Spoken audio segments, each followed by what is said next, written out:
Well, what we understand is that this was a decision that Chris Evans came to last week. He told the BBC he didn't want to continue on the programme. He felt he'd had a lot of personal criticism. It was a decision that he reached alone without encouragement from the BBC. One phrase that's been used by a colleague is that he felt like a square peg in a round hole, but we're told that Chris Evans' feelings that he didn't feel the programme quite worked.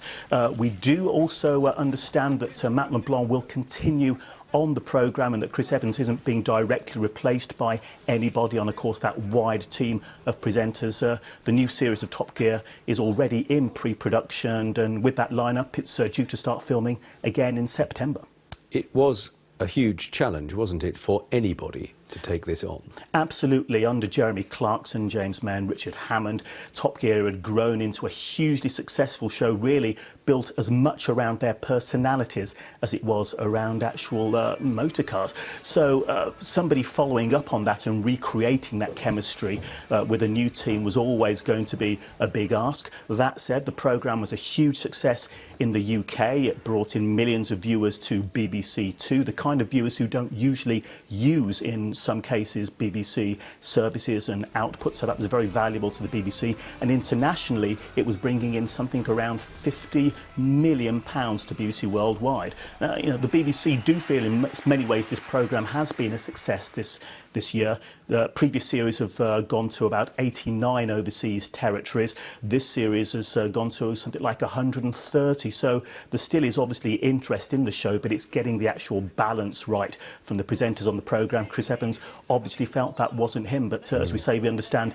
he reached this decision last week, before today, before that finale, and before those quite bad viewing figures from the last episode came in at 1.9 million, which of course will rise after catch-up services are taken into account, but still very, very disappointing figures for a programme of the calibre of Top Gear.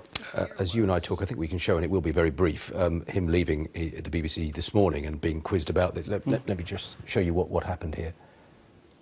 Any plans for a second series? Sorry. Oh, give him some room, give him some room. Good luck. I said it would be brief and not necessarily terribly illuminating, but we do now know what has happened since. So the BBC will stick with this and will look for a replacement at some point. Well, our understanding is they're not really looking for someone to replace Chris Evans.